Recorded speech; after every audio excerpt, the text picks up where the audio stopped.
Magandang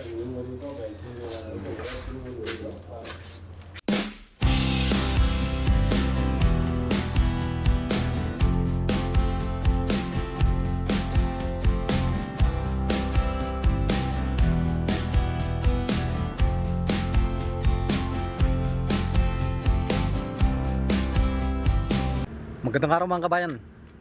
Ngayon nga lang uli ako nakapag-video. Noong kasing mga nakaraang araw, masama yung pakiramdam ko. Ngayon lang medyo umayos-ayos yung pakiramdam ko uli. Kaya ngayon lang ako gumala-gala. Nagkasakit kasi ako, malaria. Dito nga pala, yung malaria, karaniwang sakit na lang yan.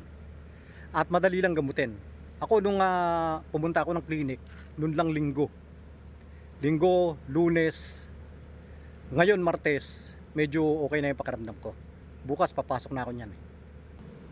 Meron akong ilang mga video tungkol dun sa naging sakit ko. Kaya para dun sa mga gustong malaman din, ilalagay ko na lang po dun sa may last part nitong video na to. Ang gusto kong i-share uli sa ngayon, yung tungkol uli sa pera nila.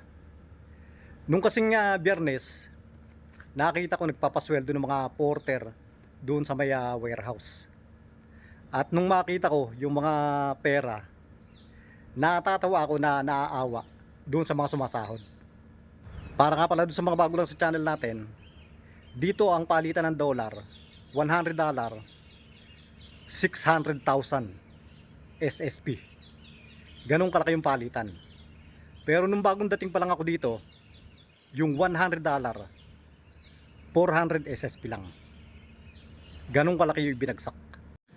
Malamang ang sasabihin ng iba, hindi lang naman dito yung mababa ang value ng pera.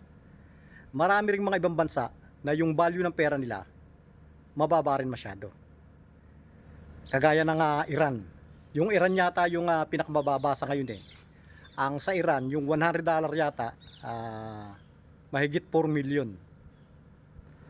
Sa Indonesia, yung $100, 1.6 million. Ganyan. Mga ganyan ang palitan.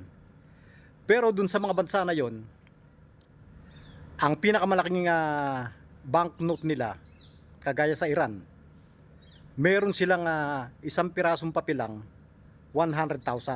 So kung magpapapalit ka ng $100, 42 o 43 pieces lang. Hindi kagaya dito na kapag nagpapalit ka, 600. Dahil dito, yung pinakamalaking pera nila, 1,000 lang. Hindi kagaya doon sa mga ganun lugar na meron silang 100,000. Yun ang malaking kahiban. Kaya dito, pag nagpapapalit ako ng pera, pag tigwa 1,000, yung pinakamalaki na yon, tigwa 1,000, ganyang kakapal yung ipapalit sa $100.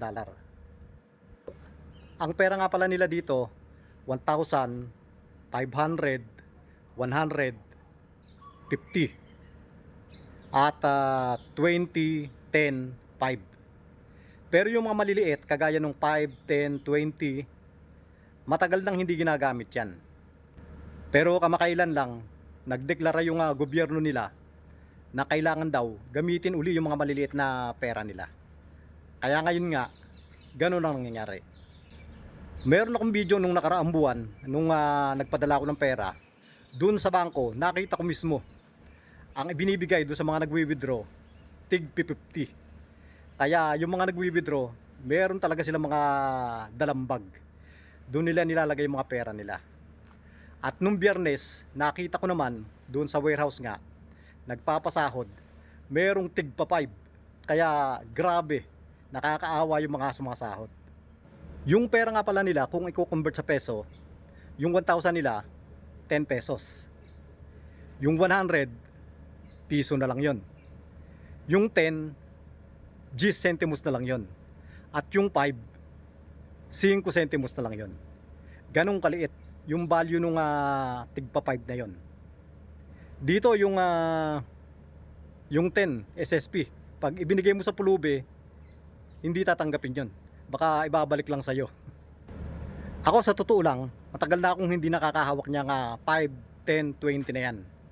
Ang pinakamaliit ko na lang na nagagamit talaga, yung 50. Kahit paano may value pa. Hindi kagaya ng mga 20, 10, 5. halos wala na talagang value yan. Sa ngayon, ginagamit nga uli. Pero ang value na lang yan, pag ginamit mo siya ng bundle-bundle. Yung nakatali na lang siya ng rubber band. Ganun na lang ang bayaran nun. Pagka yun ang ginamit mong pera. At ito po yung video nung Biyernes. Nung nakita ko nga nagpapasahod sila.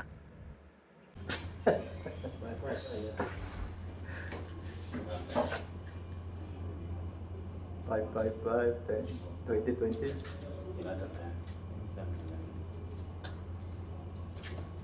Kena 130 sana. Kena 130. Kani 30. Kaya ka po sa berarti ko.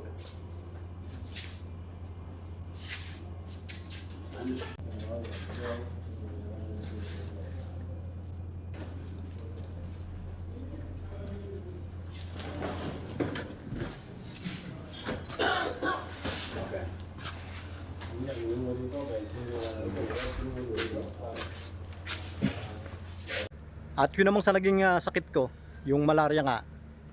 Nararamdaman ko yun nung linggo ng umaga. Parang hindi maganda yung pakiramdam ko. Pero ang duda ko na talaga, malaria. Dahil ilang beses na rin naman akong nagkaroon ng malaria dito. Kaya alam ko na yung mga sintomas. Nung magpunta nga ako doon sa clinic namin, ayun nga, malaria nga. Meron naman kaming insurance card dito.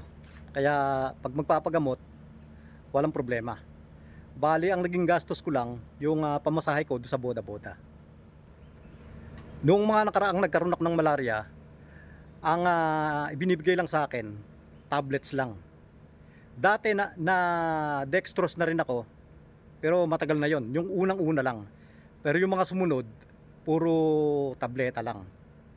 Pero ngayon, na dextrose uli ako.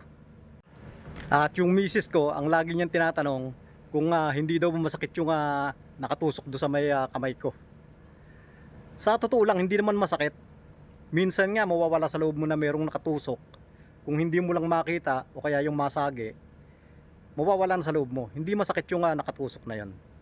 Dahil yun, hindi tinatanggal yon hanggat hindi tapos yung treatment. At ito po yung mga ibang video doon sa clinic. Konti lang to. Pero para makita nyo rin kung ano ba itsura ng clinic namin dito. Dito ang karaniwang sakit talaga, malaria tsaka typhoid, minsan sabay. Medyo mas mapakiramdam ko eh. Kanina lang mga bandang alas 9 siguro.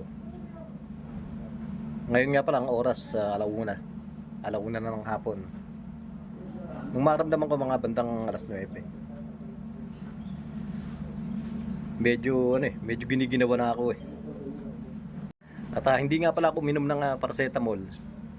Minsan kasi pagka uminom ng paracetamol, mawawala yung sakit ng ulo, yung nararamdaman mo mag-okay. Pero nando pa rin yung malaria. At pagka nag-check, minsan lumalabas na negative. Kaya mas mainam pagka magpapacheck, huwag iinom ng gamot.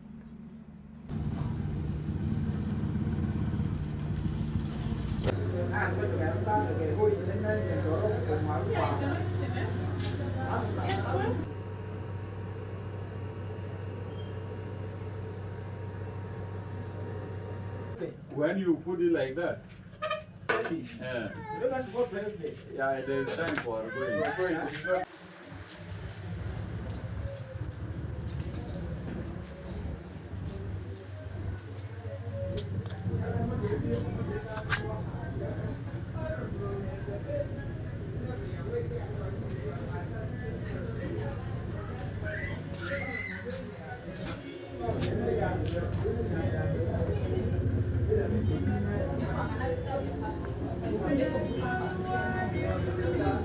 Yan lang po muna sa ngayon mga bayan. Sana po nagustuhan nyo rin yung shinare ko ngayon. At bago nga pala tapusin yung video, shoutout po muna ulit tayo. Shoutout po kaya Philip Binyas, kaya Bing Nuson, Ronnie Milior. Shoutout din po kay Roberto Sarmiento at kaya Peli Castillo. At sa lahat po ng mga sumusubaybay sa mga ina-upload ko, maraming salamat po.